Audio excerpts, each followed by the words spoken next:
What's going on, everybody? Josh Callaway alongside Collin Kennedy, Sooners Illustrated and 24/7 Sports at the stadium in Norman, where Oklahoma is 2-0. They got the big win that everyone said that they really needed to get. They knock off number 15 Michigan on Saturday night, 24-13. The defense was spectacular. The offense was good enough. Yeah. It was at least good enough. John Mateer was very solid. Again, this crowd was awesome. It was the biggest game in America this weekend. Collin, we talked about it all week and really all offseason. Yeah. How huge this game was. We knew that there was going to be a lot of recruits in town, and there was. There was a lot of hype about this game and just the overall direction of this season, and really even bigger than that, the program was going to kind of really be altered pretty drastically one way or another based off what happened tonight.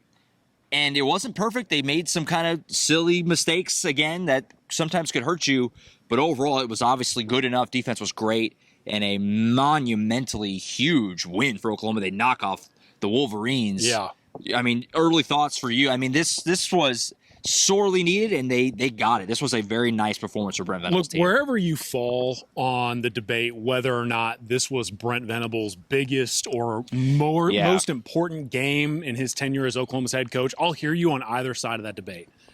But, man, you can feel it. Like, there's something of importance coming out of this, and I feel like you got that sense in the stadium. I'm sure you felt it down here on the field. There was almost like an air of confidence, a little newfound air of confidence, especially when that Oklahoma offense had the ball, that defense was rolling, and it felt like this fan base had, like, I don't know, just a different air about itself. They bought in again, and especially on this big stage, that was massive. And then I think you also got that feel, it was palpable after the game. I mean, I don't want to say a sigh of relief, but that's kind of the feel right now, because it's obviously a huge win and there's a lot of celebration. But then even afterward, just hearing Brent talk and the way that some of these players and coaches discuss the win, I don't know, man. I just feel like, again, no matter how you view this game, there is something of importance coming out of it, and you can't deny the momentum. You take that and run. The funny thing about this game is that they won by 11, right? 24-13, a two-score win. Yeah. It could have really been a lot more. They were pretty clearly the better team tonight. They really dominated a lot of this game, but some mistakes. Like I mentioned, they muff a punt. They missed a field goal. Yeah. Very first play of the second half, they let Michigan bust an 80-yard touchdown run. That was their only touchdown of the night. Penalties were a problem. One of their drives was basically all penalties. Michigan's down the field, ended up kicking a field goal on. I think they actually missed the field goal on that particular drive, but you get the point. There was a lot of penalties tonight. They were clearly the better team tonight. Like this, there was nothing fluky about this at all. Again, like they pretty easily could have won by a lot more than they did. Collin, I mean, this is highly, and we'll get into kind of big picture, in a little bit, but this is, I think, pretty darn encouraging. Look, they still stubbed their toe. They still did some just dumb stuff, like we said, but they kind of pushed Michigan around tonight, and I compare it to that Tennessee game. A lot of parallels have been made to that Tennessee game from last year. Yeah. It felt like that night when Tennessee was here, Oklahoma players kept dropping like flies. Like Tennessee just seemed bigger and more physical, and kind of, again, there were so many injuries. Kind of was the other way tonight. Like a lot of Michigan guys went down. It felt like Oklahoma was kind of bullying Michigan for a lot of this game. It just kind of goes to show where this roster is, maybe relative to a year ago.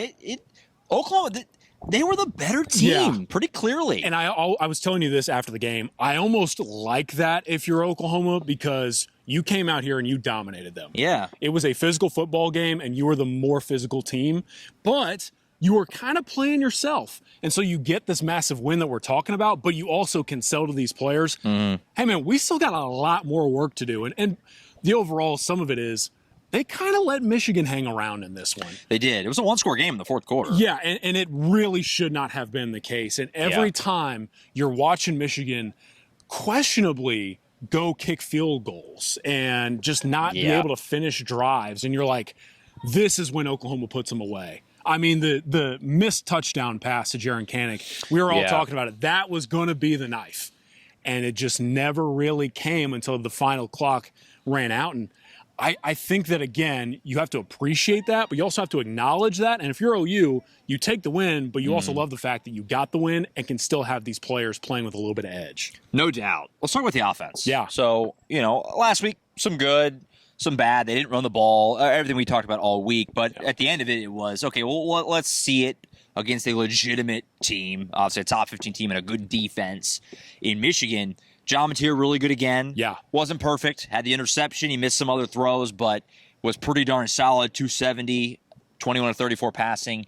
They ran him 19 times. He just... Go, John, go. He was the offense a lot of this game. Deion Burks was excellent. Jaron Kanak is proving he's a legitimate tight end. Jaden Ott used a little bit, didn't really much impact. He's shaking the the game. rust off. Tory Blaylock was available and did some nice things in this game. The drive at the end. Yeah. Holy moly. One of the best drives I've ever seen from an Oklahoma offense. That's even going back to, 10 minutes left to go in the game, and you're up 8, and you go 8.5 minutes down the field and kick a field goal, and the game was over. They ended the game by just pounding and pounding away on this Michigan defense. Offensive line looked completely different than a week ago. It was Michael Fasusi, it was Derek Simmons, it was Heath Ozida, and it was Jake Michela. 4 new starters from a week ago. Only Fabechi Wiwu was back.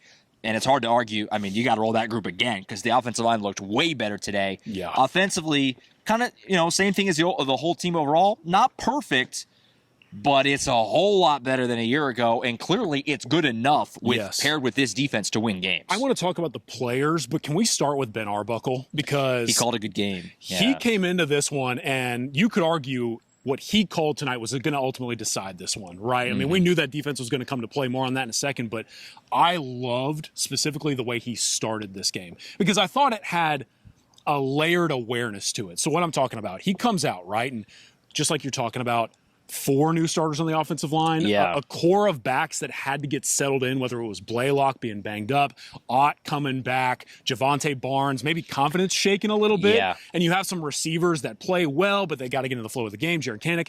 I love the fact that Ben Arbuckle said, all right, you know what we're going to do? That Michigan front seven's really good. We're going to come out. We're going to go empty. We're going to spread this Michigan defense out. We're going to go +1 in the run game. We're going to make Michigan account for John Mateer's legs. And as we get this offense rolling and some of these guys feeling a little bit more comfortable, that offense got going downhill. The offensive line, you could tell, was settling into it. They got more confidence. And then Ben Arbuckle said, okay, now let's go to the drop-back passing game. Now I'll let these guys set and protect John Mateer. They got the offense going. And then Ben Arbuckle said, all right, let's call some runs. Let's get Blaylock going on the outside. Let's let him take some hits. But before we do that, let's make this Michigan defense play against John Mateer specifically and pretty much have to account for the quarterback run, which ultimately elevated them. I just specifically love the way Ben Arbuckle called this game, and I feel like his game plan and approach ultimately separated Oklahoma. Yeah, we talked about it last week, and there was a little bit, I think, met with some skepticism from the fan base when we talked about it. Like, they kept it really basic last week. It was vanilla, it was bland, basic, whatever, all those words. Everyone kind of was saying, and fairly so, like, shouldn't you still be able to run the ball better against Illinois State? And that was fair.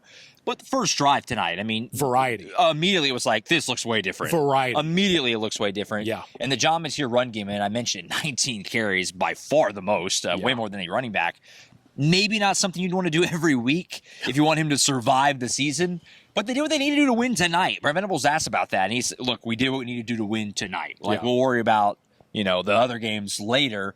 And, John, he's going to be in the ice bath tonight. He did. Yeah. He was, looking at him specifically, they got a quarterback, man. They got a quarterback. Is he perfect? No. He's not perfect. He missed some throws, but it's so much of an upgrade from a year ago. And how many games Oklahoma going to play this year where they don't feel like they have the better quarterback? Not many. Not very many. And I thought that, in so many words, you saw John Mateer come and do what he needed to do, why he was brought here to do what he can do. And I just feel like John came into this one, like we talked about on the pod, there was a lot of noise surrounding his name in week 2.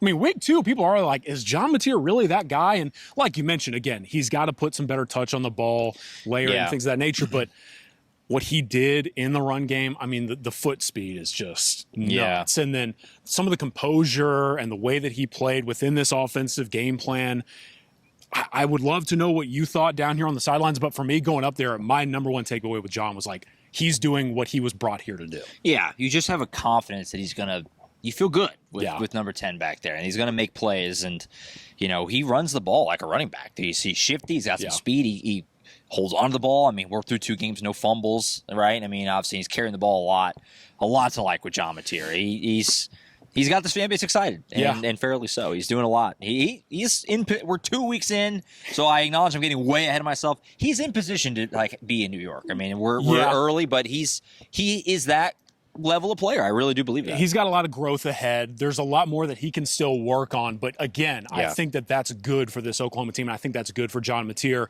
The offensive line, you brought him up. I feel like they're kind of a layer to this game you have to talk about. Michael Fasusi, I got a text from somebody who knows ball. They text me, hey, man, Michael Fasusi is effing dominating. He's moving people. The freshman offensive tackle makes his first start, plays his first true game against Michigan, and does that. Derek Simmons, hey, welcome back. You know that's Derek. My guy right there. Yeah. I'm he rolled in here with a cowboy hat, by the way, and boots. He looked like he was ready to do damage, and he was ready to come play. And Heath Ozida, good to see him back on the field. I thought that offensive line, I wrote it in my snap, Josh. Michael in for Everett. We wondered if they would do it, and they did it, and it worked out. I wrote this, Josh, and then I would like to hear your thought on the backs. It's crazy that this Oklahoma team looks completely different when they have continuity on the offensive line. And it's not game-to-game continuity. If they play with the same offensive line for 4 quarters, they look completely different. It was, I think, didn't Ryan Foje come in for just a little bit? A little bit. You know, Fasusi got banged up a little bit on the back end. Right. But I think that was it, though. I think it was, I'll look at the snap counts. Tom Green does a great job getting the snap counts together on Sunday mornings. I'll be interested to see it because unless I missed it, I think it was that 5 the whole night. So I mean, a lot to like offensively, and there's still room for growth. Obviously, there is. Yeah, but backs are going to get better. A lot to be encouraged by. Backs are going to get better. They're probably going to be able to get the receivers a little bit more of the balls. Jaron Kanak played well, and then good for Deion Burks would be my last quick thought. Yeah, no, good for Deion Burks. This was he tweeted after the game. This was personal for him. It was, and he played really, really well. Great night for the offense, so a lot of room to grow there. And it makes it a lot easier for the offense when you have a defense that just rocks. It's just so fun to watch. They dominated. I mean, they gave up the 80-yard bust, and it was like, what the heck? Yep. But that was it. I mean, Michigan, otherwise, that was their only touchdown of the night. Michigan got down the field a couple of times in the second half, but Oklahoma, their ability to buckle down in the red zone is just awesome. They were getting after Bryce Underwood. I love this defense. It's so fun. There's so many players to highlight every week. Obviously, tonight it was Owen Heineke out of nowhere, leads them in tackles. Kendall Daniels is flattening dudes over here. Man, I love this defense. It's so fun to watch. Thoughts from you on the defense? I mean, we came in and it felt like they were in a position to play well and try to win this game defensively, and that's exactly what they did. So specifically, overarching themes here for me, specific to Michigan to start.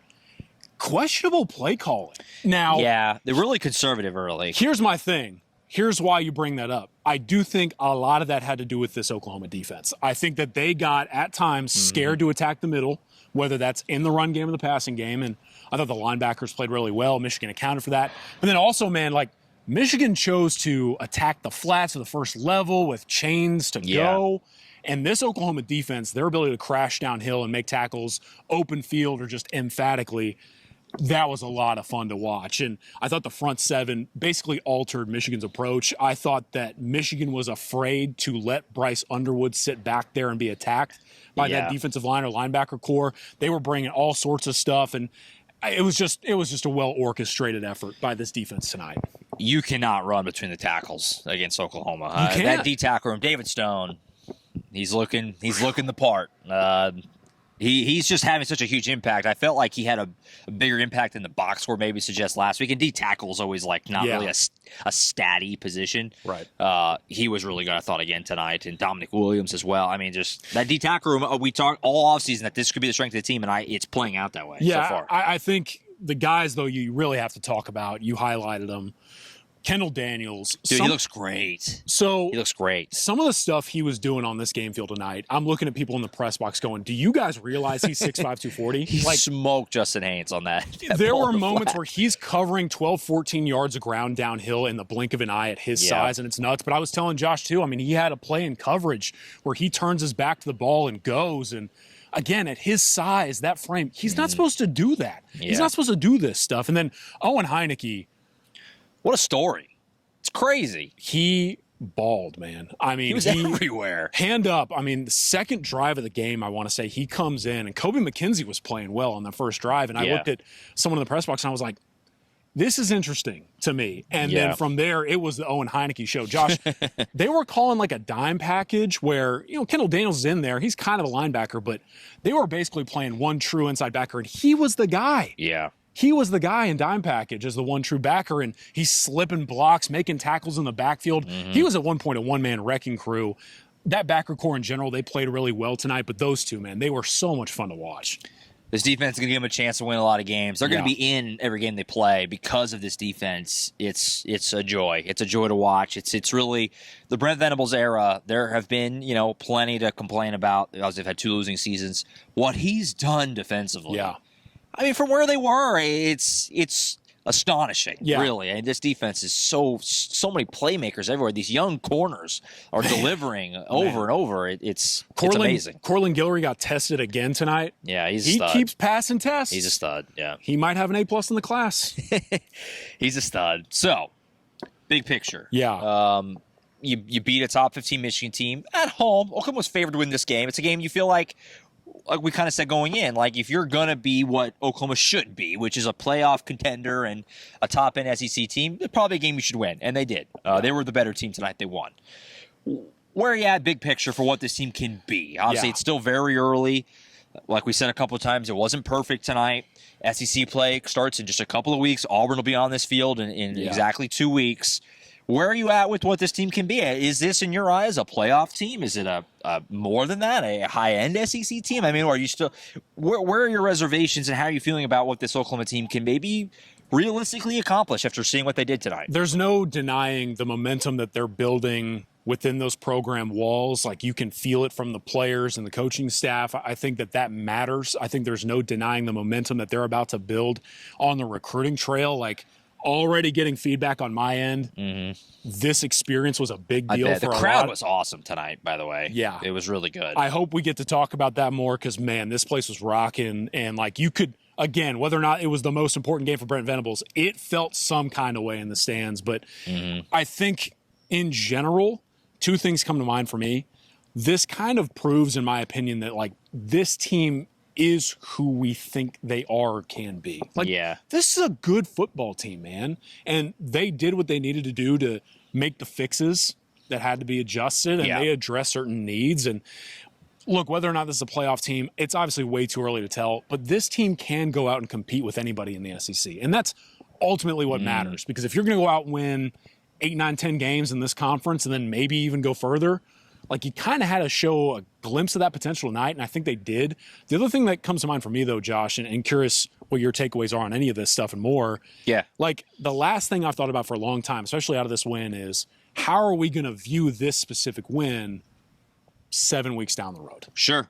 No, what kind of season is Michigan going to have? Right. That is a big question. Because if you think about it, I remember when Oklahoma went and beat Nebraska, and I had people texting me going like, is OU going to go to the playoff? And then I think back to also when Texas last year went and beat this Michigan team on the road. Yeah. And everyone at that time was like, man, the Longhorns might be a wagon, but Michigan didn't end up panning out to be the team that many people thought. Early, Nebraska was kind of the same way. Like, we overreact to some of these early games sometimes. I think this is a big win. I think this team's good, but who they played, I do think matters, and what we think about that a couple weeks down the line is going to matter to me. No, for sure. No, it's a fair point. Sometimes these early season games kind of lie to us because we think something about a team and it's not accurate.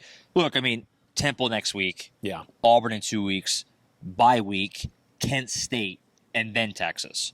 I mean, you are set up to be, if you can take care of business against Auburn, not stub your toe against Jackson Arnold, and we'll talk about that when we get closer to it, but you should be 5-0 going into Dallas, and that'll be probably a top 10-ish or whatever matchup if it all goes to plan for both teams.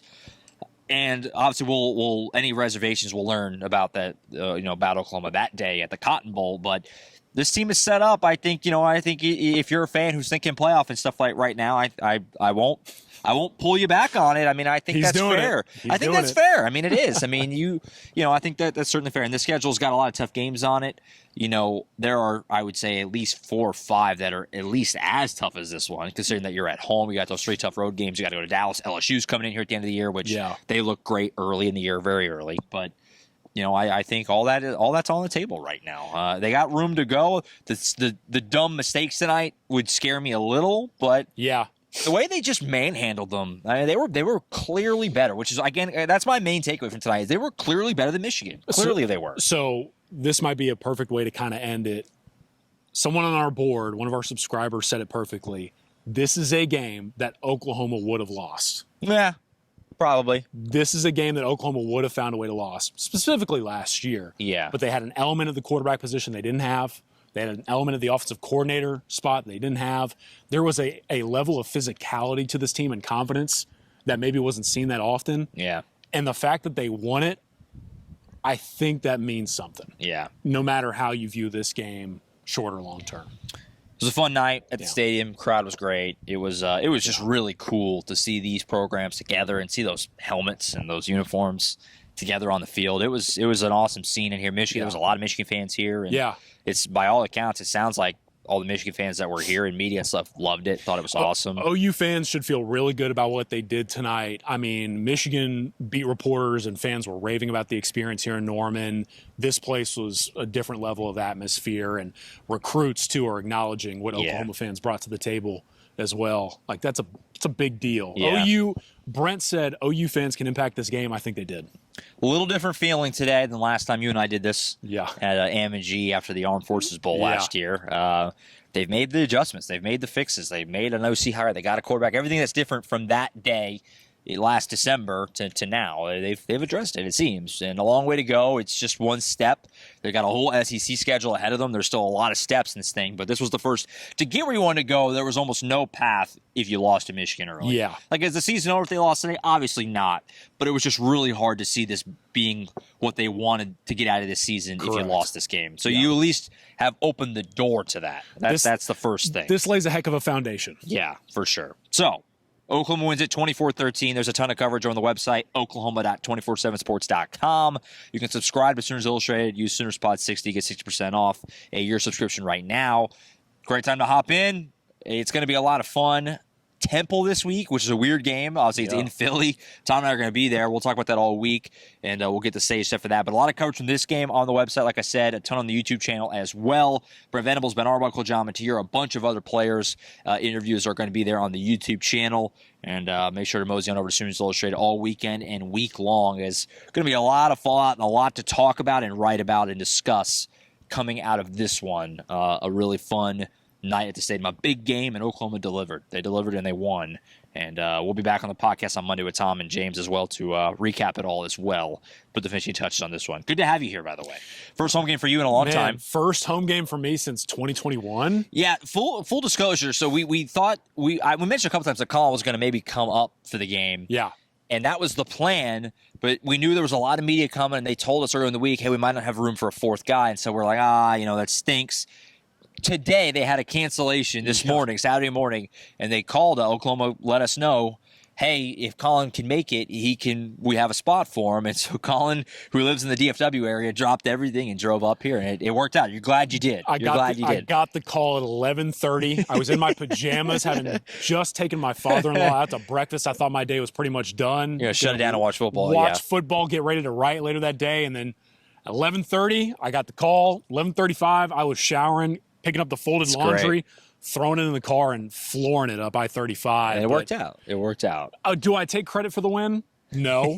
Could you give me credit? Maybe. If you want to, yeah. It was great to be back in Norman. Great to be back with you and the rest of the team. And this kind of stuff makes the job fun. And I think that this game is going to make this season a lot of fun. Yeah, no doubt. We hope to have Collin in a couple more games throughout the course of the season. But it was great to have him in and be a fun week to kind of soaking this one in a little bit and getting ready for first road game next week at Temple. So, like we said, go ahead. Can't wait to see what I packed. I just grabbed clothes and threw it in the car. I have no idea what I'm wearing tomorrow. Yeah, well, you might have to sleep in jeans or Mike something. Hauk, Eric Collier, I greatly appreciate you. Thank you for squeezing me in. That said, I might look like something running around Norman tomorrow.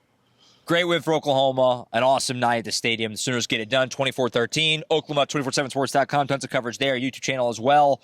That's it for now. We'll be back on Monday for the podcast, and then it's off on the road for the first time to Philly. Oklahoma taking on Temple next weekend on the road. We'll set the scene for that game all week long as well over on Sooners Illustrated. That's it. For Collin Kennedy, I'm Josh Callaway signing off from Norman. Sooners get it done, 24-13. They knock off Michigan and move to 2-0 in the early parts of this 2025 season.